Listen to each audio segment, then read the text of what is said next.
Bayelsa State Governor Douye Diri and Deputy Governor Lawrence Ijaw have been sworn in for another tenure of 4 years. At a ceremony witnessed by thousands in Yenagoa, Diri promised to consolidate on achievements already recorded by his administration in infrastructure, human capital development, and peace. Arise correspondent Theophilus Agidi has the details.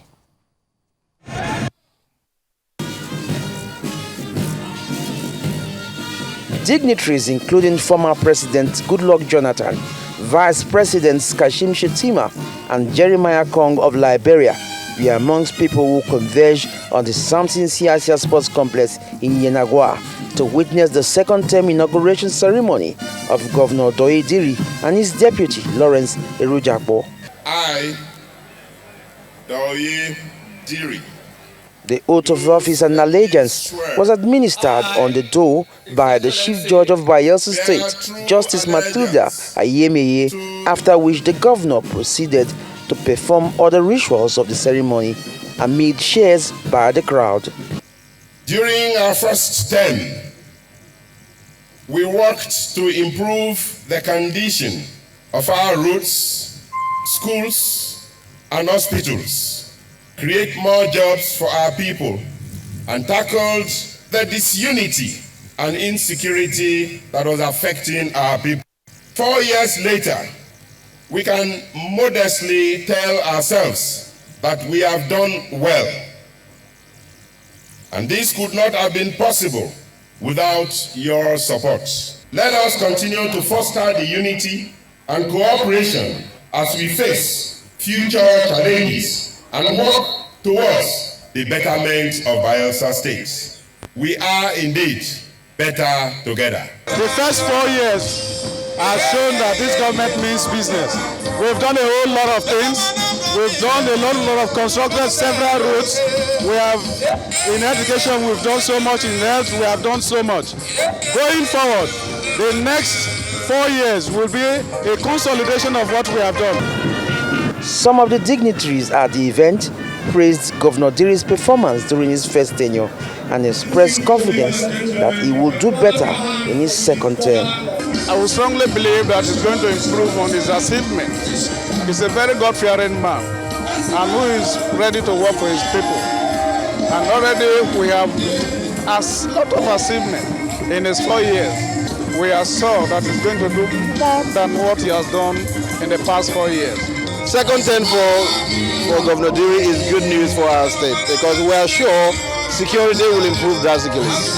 And in terms of infrastructure, we don't expect anything less. And it is our appeal and our commitment towards building a very peaceful Bayelsa where business and other activities that will improve our human lives. This government have left no one in doubt that they have the capacity to deliver. They've done it in the last 4 years. Going forward from now, it's going to be more for the people of Bayelsa State. Some notable personalities who graced the occasion were former President Olusegun Obasanjo, Minister of State Petroleum Ainike Lokpobre, and former Nigerian Senate President Bukola Saraki, amongst many others. Theophilus Agidi, Arise News. Joining us now on the morning show from Bayelsa State, as we take a look at the governor's agenda for the next 4 years, is Alfred Kemapado, former spokesman, dissolved PDP Bayelsa Governorship Campaign Council, former head of Reintegration Presidential Amnesty Program, and former Secretary General Ijaw Youth Council. Kemapado, good morning, and thank you very much for joining us on the morning show. Good morning, Oga Abati. Good morning, Ayo. Thanks for having me.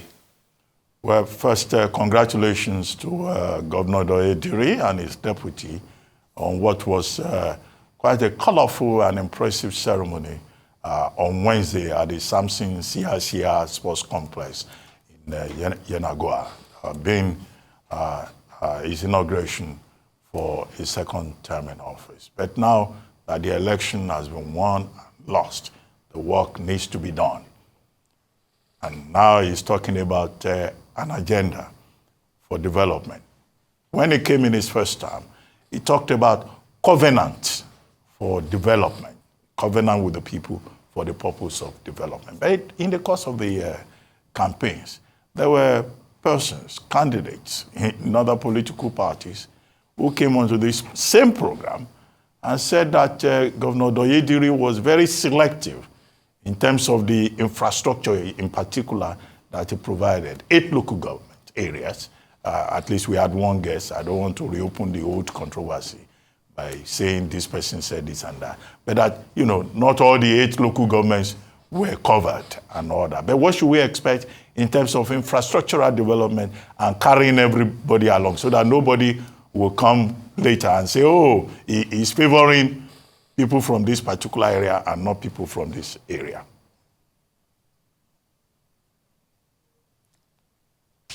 Firstly, it was not selective, as some people may just want to sound politically correct. In terms of its approach to development, it was very encompassing, and that everybody can testify.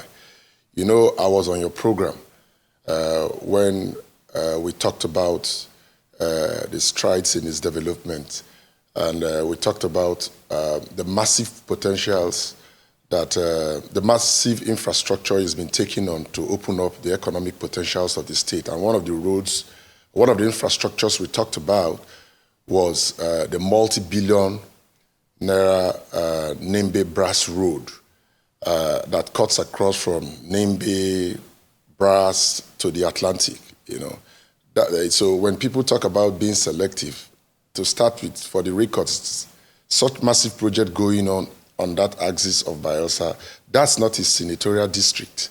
That's actually the senatorial district of his major opponent, which we talked about. Talk about the other roads that have taken up to Angiama, try to open up the central senatorial district, you know, down to southern Ijaw, so that we can also reach the Atlantic. That's not also selected. I'm just saying this major one, that if you come to healthcare, the areas of healthcare, education, agriculture, you know, they encouraging the SMEs and everything. Everything was about equitably distributed. You know, but politics has come and gone. Not only did they say that in the bid to sound politically correct, some candidates were also involved in trying to demarket the state. So, but that's come and gone. But going forward, the administration will consolidate on the achievements it has already made in the areas of, you know, opening up the state economically. You know, in the areas of agriculture, we'll look at the issues of, you know, improving on food production and every other thing. But what is even important for us to point out is the fact that nobody can really talk about economic infrastructure and the development of an economy without first creating the environment for these activities to thrive. And one thing you can't take away from Governor Douye Diri is that in the last 4 years, he's been able to build a Bayelsa State beyond political lines. He's been able to build a Bayelsa State beyond religion. He's been able to build a Bayelsa State beyond that. He's been able to unite all Bayelsans. You know, when I said this in your studio during the election, some people may have taken it like, it's for the sake of politics, but I think you have seen it in the inauguration. This is about the first inauguration where even members of the opposition party, in short, the president of the Federal Republic of Nigeria was represented by the vice president. All the top brass of the All Progressive Congress in Bayelsa State, from the Minister of Petroleum to David Leon, who was the candidate of APC at some time, his deputy and others, all attended the inauguration to wish him well, because by God's grace, Douye Diri has been able to build a Bayelsa that is Bayelsa first, before any personal sentiment. And Oga Abati, I know you are a well-read scholar. In the whole world, you can't talk about development, you can't talk about making a third world a first world without first attending to the attitude, beliefs, system of a people. So for Bayelsa to make progress in today's Nigeria, we must first talk about that positive energy that comes amongst Bayelsans that look at themselves first as brothers and sisters. And that is what Douye Diri has been able to establish here, and that is what is responsible for the peace that we have enjoyed in the last 4 years. And upon that, every other thing is going on. And the massive constructions to open up the state for economic potential is also on. All right, thank you so much. So in furtherance of the conversation around the Bayelsa economy, yesterday, during his speech, the governor had talked about the 10-year comprehensive economic plan. And part of it would be, amongst other things, create jobs, attract investment, improve the standard of living for all Bayelsans. Can you please expand that plan for us in terms of the 10-year plan? And what would, in the immediate, be the governor's plans? Which would come first? Creation of jobs, or would they come concurrently? Okay, let me just... Okay, thank you, Ijaw. Just in this program, recently, just minutes ago, Oga Abati, Ruben Abati, I mean, was talking about the advantage of a population, you know, and not that populations have become disadvantageous to people. So first of all, in the next 4 years, Governor Douye Diri sees the advantage in the population of Nigeria. By that I mean Nigeria in itself is a market. Now, recent publication even by the London School of Economics shows that the blue economy, okay, has income of about $1.5 trillion around the world. And it is projected to get to about $30 trillion in 2030. So now, of the 850-kilometer coastal line in Nigeria, Bayelsa State has about 180 to 200. That's about 20%. So the question now is, how well have we been able to take advantage of that ocean littoral advantage that Bayelsa State has? So what he is talking about is that beyond oil and gas, okay, Bayelsa State is going to venture into areas that has to do with aquaculture, take advantage of the blue economy, take advantage of gas economy, and take advantage of the recently signed power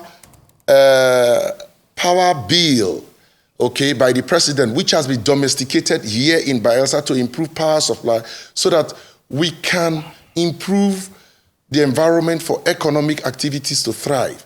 So what Governor Douye Diri is saying is that, first of all, yes, we have security challenges in Nigeria, but we must also approach security not just from the kinetic point of view, but from that human security point of view by creating the value systems that will create jobs, the infrastructures that will create jobs. So, and we have the potentials here.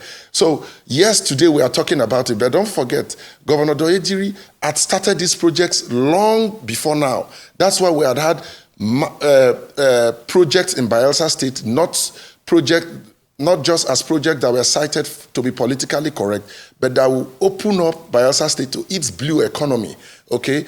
And when you talk about the Niger Delta and the related activities of oil bunkering and other things, we can't totally take away those kind of issues here in the Niger Delta without first supporting the activities of Governor Douye Diri to create these jobs so that most of these youths and people who take advantage of being idle will first have to be employed. That is when we can now talk about security, the real security, which we describe as critical security in academic terms.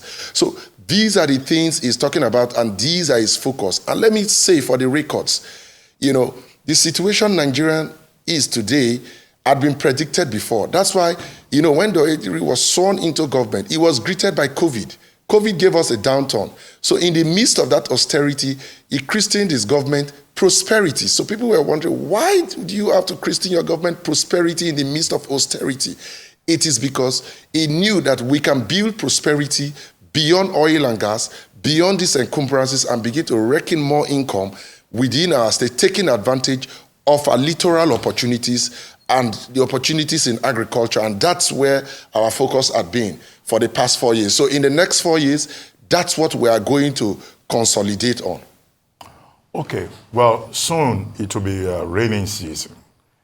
And one of the major reports we get around the rainy season from our correspondent in Bayelsa. I'm sure you know him. Ovieteme George, reporting for Arise News. It's about flooding, environmental disaster.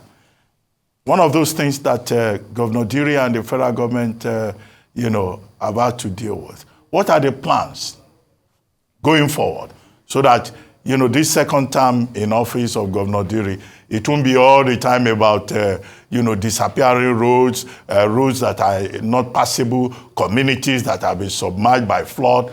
Is there any concrete plan in that direction beyond, I think there's a Department of Flood and Erosion, but that's a major challenge in Bayelsa, definitely. I completely agree with you, my senior Malabite, Oga Abati. Apart from the fact that flood has greeted us in an unkind way, for why the governor had set up a flood mitigating committee that is working seriously, you may have also noticed, even the opposition had noticed, that we have taken a note of all of those things in reconstructing our cities. So if you come to Bayelsa, apart from the part of Bayelsa, you see that the Governor Diri administration in the past 4 years has pioneered the reconstruction of a new city from the Igbogonate coming down. Not only have we constructed the road and other infrastructures that have been going on, government proclamations that have been made to pronounce the area a government reserved area for total planning. Why are we doing so?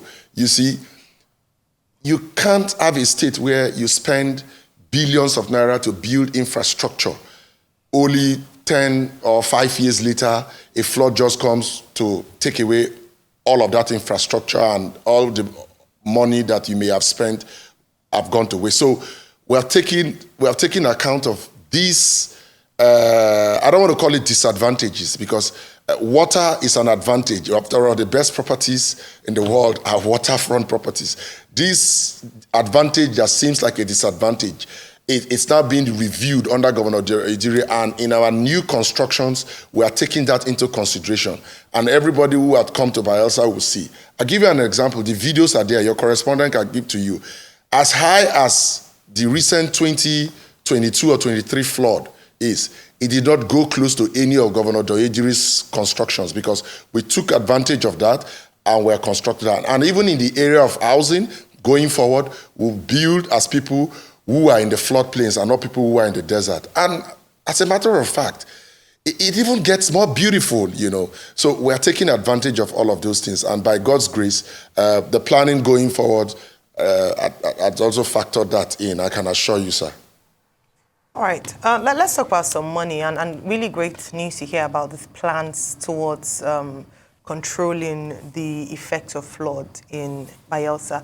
But one of the things that has come up a number of times is your overdependence, the state's overdependence on FAC allocation, and its inability to generate, revenue effectively for the state. I know the governor has said that the resources go to Abuja, and so you don't have a lot of control over the resources, but this is still a big concern in terms of solvency, standing as a state. I mean, the governors and the president are mulling having state police. These are concerns for the people. What are the plans to shore up revenue, especially internally generated revenue in Bayelsa State? First, let me just mention that the issues of true federalism has been a concern to our people, because, our resources are exploited, explored, and if you permit me to say, expropriated, okay? And just meager resources are given to us, and tomorrow people come to say, you don't have IGR. And like the governor had argued, if you think we don't have enough IGR, give us our oil. We will take advantage of the production of our oil and contribute a quota to the federal allocation. Then others who have advantage of cocoa, others who are mining gold in the north, and others, everybody can do that and add. And Nigeria will even be richer. As valid as that argument is, people are still dancing kabuki dance with it. But in the circumstance, what we are doing, like I told you, is to open up the states, okay, to these other opportunities, so that we can create more jobs, like I told you about taking advantage of the blue economy to create more income into us. And Ijaw, let me also tell you this. Bayelsa State is not the only state to be described in this precarious situation of dependence so much on the federal allocation. Nigeria, don't forget that there was a time in Nigeria where depending on this oil revenue brought us down to where oil was about $20 per barrel. And most states in this country could not even pay for salaries in their various states. And the state was almost under the ground. So apart from the fact that, yes, there is this dependence on oil in Nigeria, we should also begin to look at it from a national point of view, that when the price of when the price of oil comes down too low, we may have to begin to rethink the states, Nigeria, and unlearn things.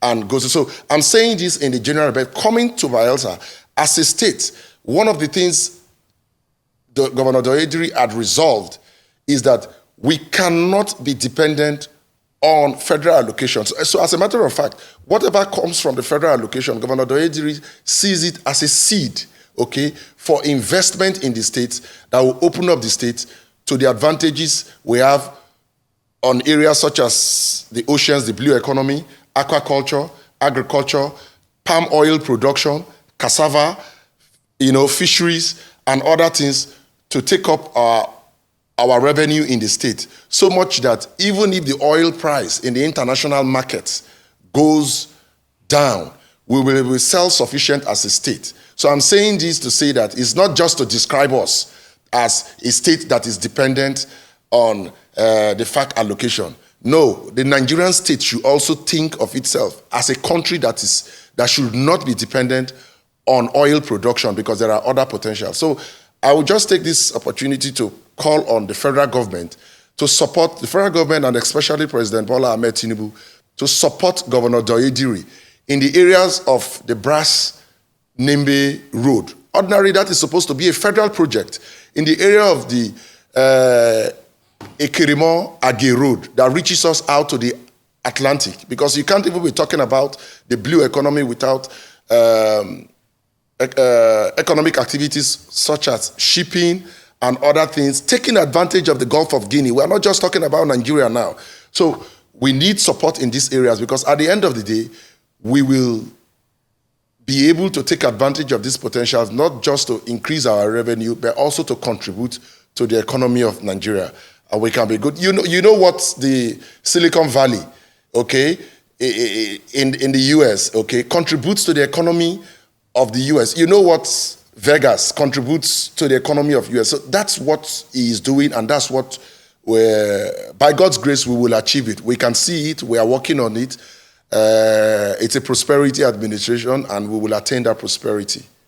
So okay. He didn't answer the second question around IGR. You've spoken a lot about FAC and overdependence, but I wanted you to just highlight some of the plans of the governor in terms of shoring up revenue within the state. And I would like you to focus on that as well. That's one of the things I just said. We can't be talking about shoring up the IGR without economic activities that can be taxed. However, okay, one of the ways to shore up even our IGR, most of our oil multinationals that operate within Bayelsa and the Niger Delta, they take their IGR out of the Niger Delta and just leave the pollution and the attendant consequences here.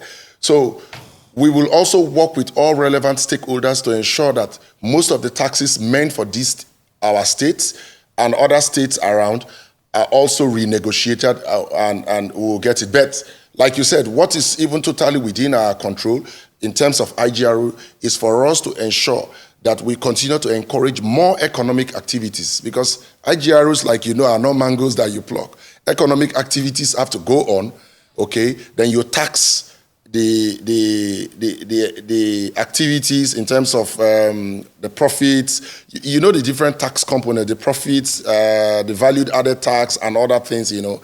And that's how we can show up our IGR. And that's why I said in this interview that we are concentrating on not politically correct infrastructures, but infrastructures that will open up the state for these economic activities, which is what we have done in the last 4 years, and we'll consolidate on that in the next 4 years. I don't know if that answers your questions. Okay, two quick things. On Sunday, at the Ecumenical Center in Ijaw, when the governor was speaking, he said, Bayelsa State have been rescued from the cabal, people who thought that Bayelsa State is their entity, were members of the cabal that he was referring to. Were they invited to the Thanksgiving service or to the inauguration? And who are these members of a cabal who see Bayelsa State as their property, in case you have an idea? And then secondly, you were talking about, IGR and all of that. One of the statements made by the governor in the course of the campaign was he was promising the people of Bayelsa State prosperity. Okay, the prosperity agenda. Now, at the meeting in Abuja yesterday, one of the outcomes was the president telling the governors to go back to their states and make sure that, salaries are paid, gratuities are paid, pensioners are taken care of, so that people can have money that they can spend in the face of the food crisis. That was one of the issues discussed yesterday at the presidential villa. So what is Governor Diri doing in terms of prosperity? Has he announced any palliatives? Has he paid salaries for the month of January, for example? The pensioners faring, because that's an important part of it. But first, the cabal that, were directly targeted in the president and the governor's statement on Sunday at Ijaw. Let me start from the second, sir. I think one of the things, maybe what the president was trying to say in the villa is that he was telling other states to go and be like Governor Diri. By that, this is what I mean. In the last 4 years of the Governor Diri's administration, civil servants in Bayelsa State have received their salaries like the private sector. You can tell your correspondents to confirm. In short, as a matter of fact, civil servants received their salaries promptly on the 25th, latest 26th. In short, as a matter of fact, at a time, they had even complained. This sounds funny that the salaries were coming too early. That's it. When you talk about pensioners, I talked about it in your studio when I came, that the backlog of pensions and gratuities, you don't even need to come close to any government office. It's been paid. In short, at a particular time, if I get my statistics right, the government issued about 400 million naira every month to take care of backlog of pensioners. Because you see, first of all, you must consider the person of the governor, Governor Diri. He's a very humble, very humane man who takes pride in ensuring that the elderly are given their pride of place in our society. So that nobody can talk about. In short, even the opposition knows that about him. So in terms of that, that is what it has been for the past 4 years, and that is what it is till today. You can do your independent verification. So in short, as a matter of fact, I think the president was saying, in other words, that state governors should go and be like Governor Diri. Now, coming back to the issue of cabal, I can't stay here to actually say what the governor meant. But if I understand what he meant is that there were a group of people in Bayelsa who thought that the only way to statecraftship is violence. And I guess you saw that during the campaigns. And we must put that violence in the past. So when we say the cabal, we're not talking about members of an opposition party, so to say. Because like I said in the beginning of this interview, this is about the first inauguration of a governor in this state where the full paraphernalia of the opposition attended the inauguration to support him. Like I said, the president and commander-in-chief, President Bola Tinubu, was represented by the vice president. The governorship aspirants of the opposition such as David Leon, Senator Degi, the Minister of Petroleum for State, and other APC stalwart, people like Governor of Benue State, opposition governors, Governor of Kwara State, all came together to say, my brother, you have been able to show us that you are a Bayelsan before politics. You have been able to show us that you are more of a Nigerian that we all hope for. That is what has happened. So that cabal that has been put behind, that will be forever put behind, is that cabal that thinks that violence is a trade in this Niger Delta. The Niger Delta will never experience violence again. We will continue to experience peace and economic development for the rest of our lives. And this Niger Delta, especially Bayelsa State, will be the best place to live and do business in West Africa in the very shortest time, in Jesus' name. Okay. Amen. Yeah, I get your point. I mean, but you didn't want to mention names. But it was Chief Timi Presiva, the APC gubernatorial candidate. Was he invited? And that is deputy governorship candidate who had quite some drama, in the course of the campaigns. Was he also invited both to the Thanksgiving and the inauguration? Because you mentioned some people who were invited, including the vice president, showing that this is not about PDP alone, it's about everybody. I will, senior sir, I will check the list of invitees again, and I'm sure I may find their names there.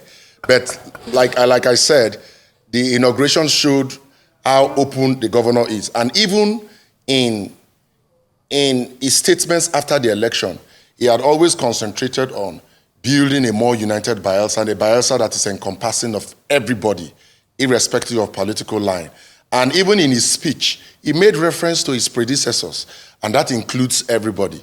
So the actors, the respected actors you have mentioned are within the description of the larger Bayelsans. But like I said, I'll check the list of invitees again and I'll come back to you.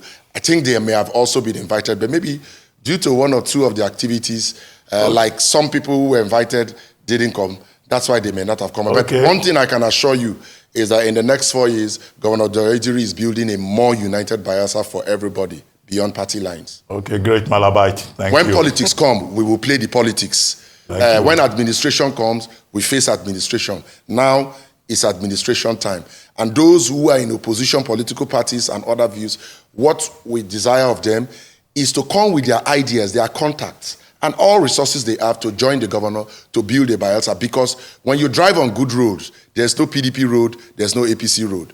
When there is light everywhere, there is no PDP light, there's no APC light. When there is security, like everybody is sleeping in peace here, there is no PDP security, there's no APC security. And let me also say, part of what has brought us to where we are in this country is the over-politicization of state matters. All right. Okay? So what he has been able to say is that let us not politicize our development, our economy, and our security. Let us all join. Politics, brother, may say you say, it has come to pass, so we just have to move forward. All right, moving forward, thank you so much, Mr. Alfred Kemapado, and we wish Governor Douye Diri all the best in his second term.